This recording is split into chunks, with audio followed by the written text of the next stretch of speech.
Hello everyone, welcome back to my YouTube channel. My name is doctor Shivranjeet Kaur. आज हम लोग पढ़ने वाले हैं plant hormones, polyamines. Plant polyamine का फंक्शन हम लोग देखने वाले हैं as a plant hormone, and इसकी आज हम लोग जो स्टडी करेंगे that will be only biosynthesis. ठीक है बच्चों, चलिए सबसे पहले शुरुआत करते हैं पॉलीअमीन होता क्या है, इनकी केमिकल नेचर क्या होती है। तो देखिए पॉलीअमीन जो होते हैं ये छोटे ऑर्गेनिक मॉलिक्यूल है, सबसे छोटे होते हैं, इनका बहुत ही कम मॉलिकुलर वेट होता है और दे हैव एटलीस्ट 2 और मोर अमीनो ग्रुप। कम से कम 2 या 2 से ज़्यादा अमीनो ग्रुप यहाँ पर होने कंपलसरी हैं, ये वाले ग्रुप यहाँ होने कंपलसरी हैं।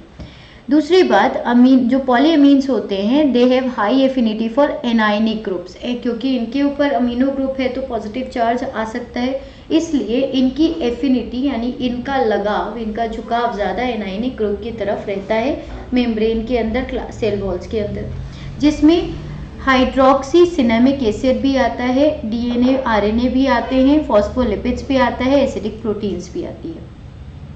These are also found as amide conjugate with p-coumarin, ferulic acid and caffeic acid.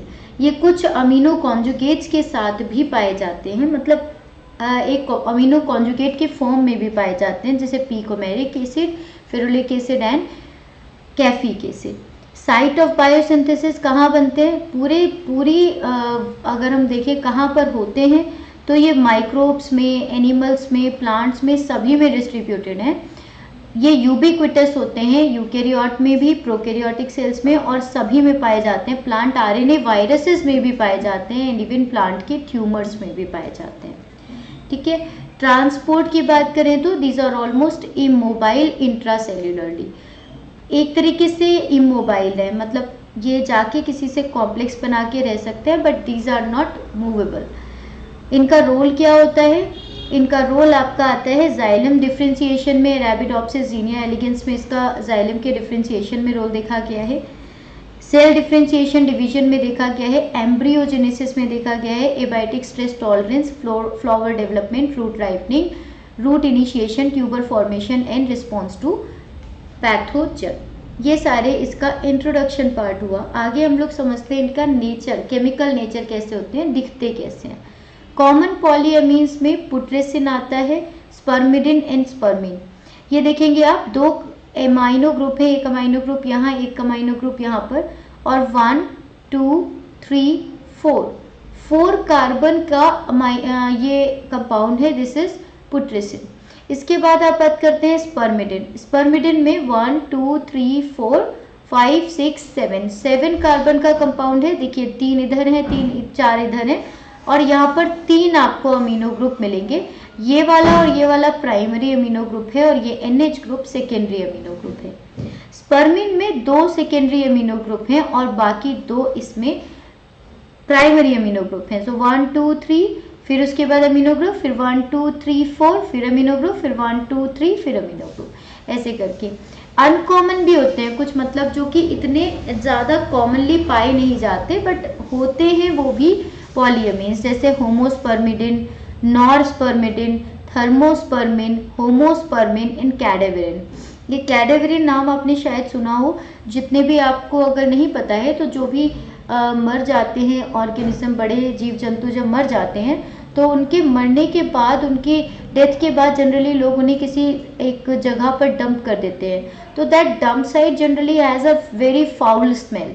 जो गंदी स्मेल आती है वो कैडेवरिन की वजह से आती है और वो कैडेवरिन ये है। ठीक है, अब बायोसिंथेसिस और कैटाबॉलिज्म की बात करते हैं हम लोग। पहले आज हम लोग जो पढ़ेंगे ये होगा हमारा बायोसिंथेसिस पार्ट। सो पुट्रेसिन सबसे छोटा पॉलीअमीन है और इसकी सिंथेसिस एल ऑर्निथिन या फिर एल आर्जिनिन अमाइनो एसिड से होती है। ये अमाइनो एसिड प्रिकर्सर का काम करते हैं और स्पर्मिडिन बनाते, मतलब ये जो पुट्रेसिन है ये एक प्रिकर्सर का काम करता है, फिर इससे स्पर्मिडिन बनता है। स्पर्मिन और थर्मोस्पर्मिन स्पर्मिडिन से बनते हैं। तो मैंने अभी क्या बताया आपका, आर्जिनिन हो गया, ऑर्निथिन हो गया, ये दोनों प्रिकर्सर का काम करते हैं और बनाते हैं आपका putrescine. This putrescine will then make spermidine. ये जो स्पर्मिडिन होगा फिर ये स्पर्मिडिन बाद में बनाएगा स्पर्मिन और थर्मोस्पर्मिन।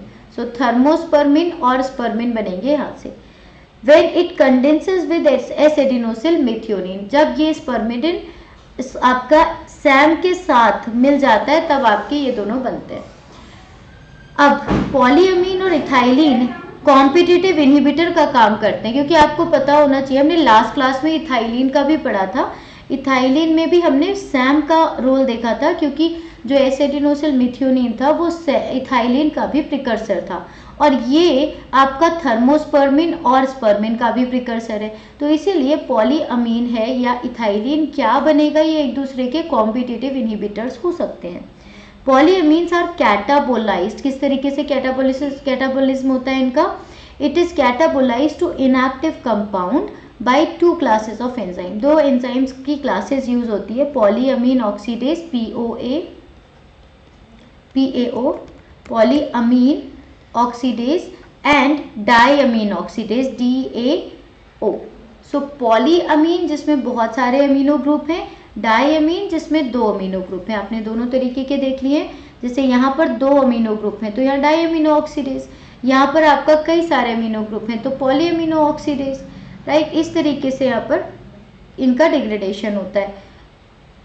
और इसके बाद यहाँ से क्या बनता है? परऑक्साइड बनता है, बट ये हम लोग पढ़ेंगे कैटाबॉलिज्म में। आज हम लोग का टॉपिक है बायोसिंथेसिस। बायोसिंथेसिस में 3 स्टेप्स हैं। पहले स्टेप में आपका पॉलीअमीन की सिंथेसिस होती है। कैसे होगी? The first step of polyamine synthesis is decarboxylation of arginine और ऑर्निथिन। या तो आर्जिनिन से शुरू हुआ या तो ऑर्निथिन से शुरू हुआ, इनका डिकार्बोक्सिलेशन होता है। So it is catalysed by arginine decarboxylase अगर आर्जिनिन यूज किया है तो, या ऑर्निथिन डिकार्बोक्सिलेज अगर ऑर्निथिन यूज किया है तो। पुट्रेसिन की सिंथेसिस आर्जिनिन से होती है अगर, तो it requires 3 enzymatic steps which is catalyzed by ADC, that is arginine decarboxylase, agmatine iminohydrolase and N-carbamyl putrescine aminohydrolase। लेकिन पुट्रेसिन की सिंथेसिस डायरेक्टली ऑर्निथिन डिकार्बोक्सिलेशन से हो सकती है।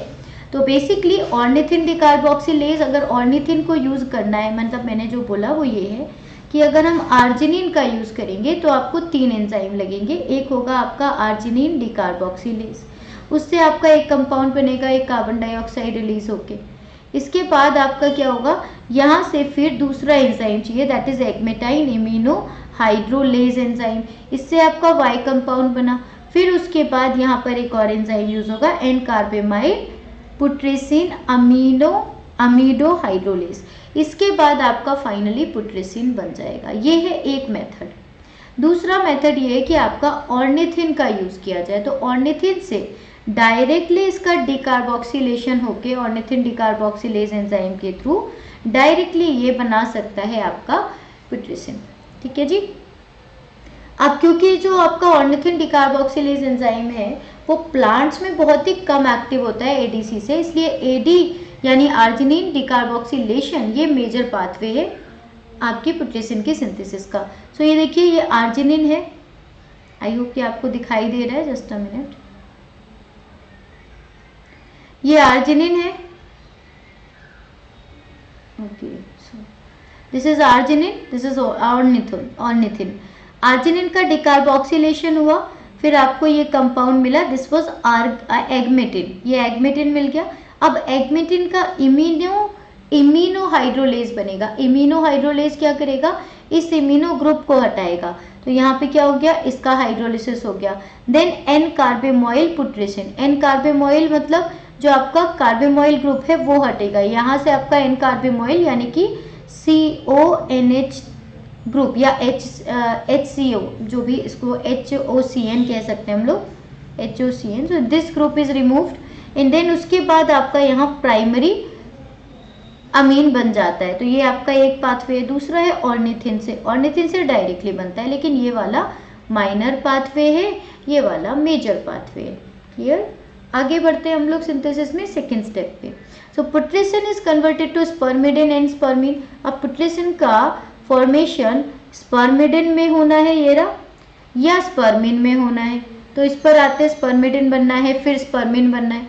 तो स्पर्मिडिन सिंथेज एंजाइम पुट्रेसिन को डायरेक्टली स्पर्मिडिन में चेंज कर देता है। स्पर्मिडिन सिंथेज एंजाइम पुट्रेसिन को स्पर्मिडिन में चेंज कर देता है, फिर स्पर्मिन सिंथेज स्पर्मिडिन को स्पर्मिन में बना देता है। सीधी बात है।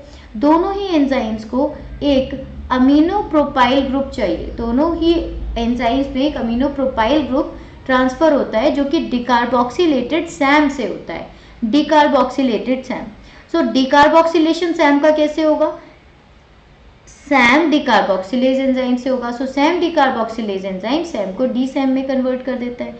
देन जब डी सैम बन जाता है, इसकी सिंथेसिस है, it is inhibited by spermidine but increases in response to increasing putrescine. क्योंकि भाई देखिए, जो मैंने बोला है आपसे वो ये बोला, यहाँ से देखेंगे ये पुट्रेसिन था। पुट्रेसिन को चाहिए क्या? इसको डिकार्बोक्सिलेटेड सैम चाहिए, क्योंकि यहाँ से इसे प्रोपाइल अमीनो ग्रुप चाहिए। यहाँ तक हम लोग समझ चुके थे, प्रोपाइल अमीनो ग्रुप चाहिए। प्रोपाइल अमीनो इसको देगा डिकार्बोक्सिलेटेड सैम। डिकार्बोक्सिलेटेड सैम कैसे बनेगा? जब हमारा एसिडिनोसिल मेथियोनिन होता है, उस पर सैम डिकार्बोक्सिलेज एंजाइम काम करता है, तो उसका डिकार्बोक्सिलेशन हो जाता है। डिकार्बोक्सिलेशन की वजह से आपको ये ग्रुप मिल गया। अब ये वाला जो आपका ग्रुप है ना, ये ट्रांसफर होना है। सो 1 2 3 प्रोपाइल अमीनो ग्रुप, यहाँ से लेके यहाँ तक का ट्रांसफर होना है।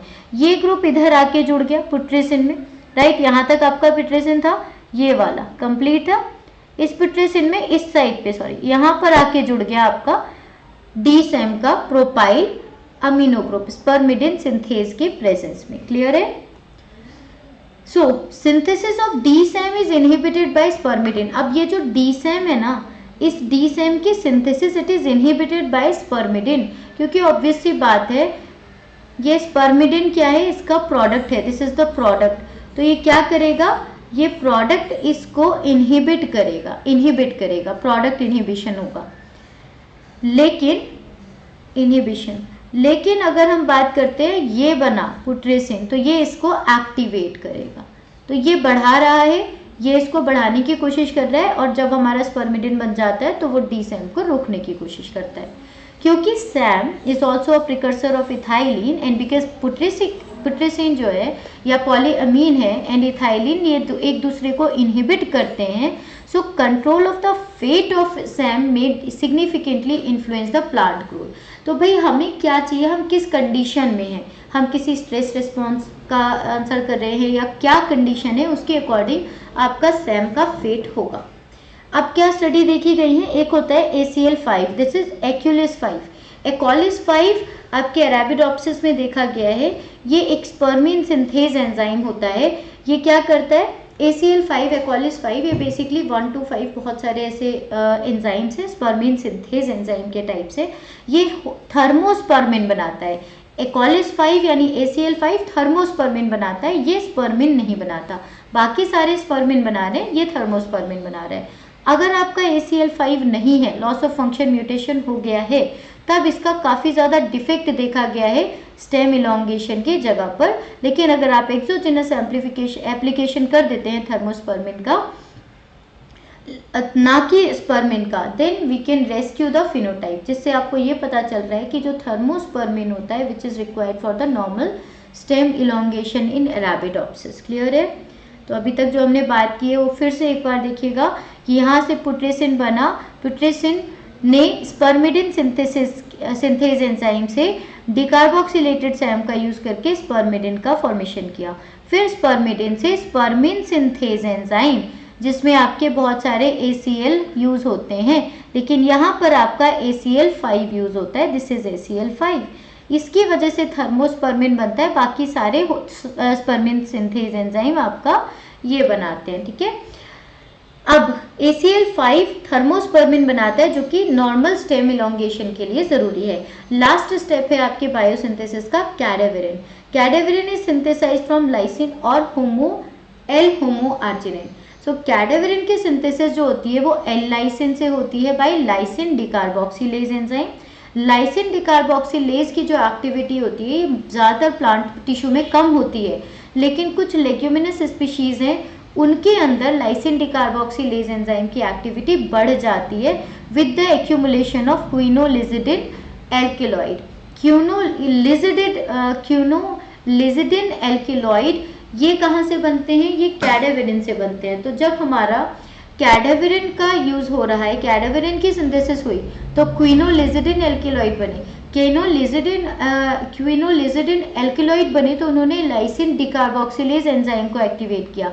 लाइसिन डिकार्बोक्सिलेज एंजाइम ने एल लाइसिन से डिकार्बोक्सिलेशन करके कैडावेरिन बनाया, यानी ये अपने आप को फीडबैक रेगुलेशन कर रहा है, पॉजिटिव रेगुलेशन कर रहा है। लेथाइरस सटाइवस में फॉर एग्जांपल कैडावेरिन या तो लाइसिन से बन सकता है या फिर एल होमो आर्जिनिन से बन सकता है, होमो एग्मेटाइन के थ्रू। दोनों कन्वर्जन में ही एक सिंगल डिकार्बोक्सिलेशन की स्टेप होती है, एक सिंगल एंजाइम यूज होता है and which is totally different from arginine decarboxylase and lysine decarboxylase. So आगे अगर हम समझे, जो जीन्स होते हैं कैडावेरिन सिंथेसिस के लिए, ये अभी तक प्लांट्स में कोई आइडेंटिफाई नहीं हुए हैं। ये देखिए, लाइसिन से लाइसिन डिकार्बोक्सिलेज एंजाइम कैडावेरिन बनाता है। ये आपका एनिमल्स में भी देखा जाता है, जब एनिमल की डेथ हो जाती है तब उस समय पर ये एंजाइम एक्टिवेट होकर लाइसिन से कैडावेरिन बना देता है। और होमो आर्जिनिन, ये होमो आर्जिनिन जो आपका अमाइनो एसिड है, this homo arginine also it getting converted into agmatine by agmatine decarboxylase by ये वाला जो हमारा एंजाइम था, नॉट एग्मेटिन बल्कि आर्जिनिन डिकार्बोक्सिलेज एंजाइम। यहाँ आर्जिनिन डिकार्बोक्सिलेज एंजाइम ने इसको चेंज किया है और ये वाला जो कार्बन डाइऑक्साइड है यहाँ से हटा दिया है। इसके बाद फाइनली फिर वो कैडावेरिन में चेंज हो जाते हैं। क्लियर है आपको ये बात? यहाँ तक हमारे कंडीशन था, यहाँ तक आज की हमारी टॉपिक था। अगर कोई कंफ्यूजन किसी स्टेप पे रह गया है तो आप मुझसे पूछ सकते हैं, कमेंट कर सकते हैं जिस क्वेश्चन पे डाउट हो। ठीक है, नेक्स्ट सेशन में हम लोग इसका पढ़ेंगे कैटाबॉलिज्म कैसे होता है। Take care, bye bye.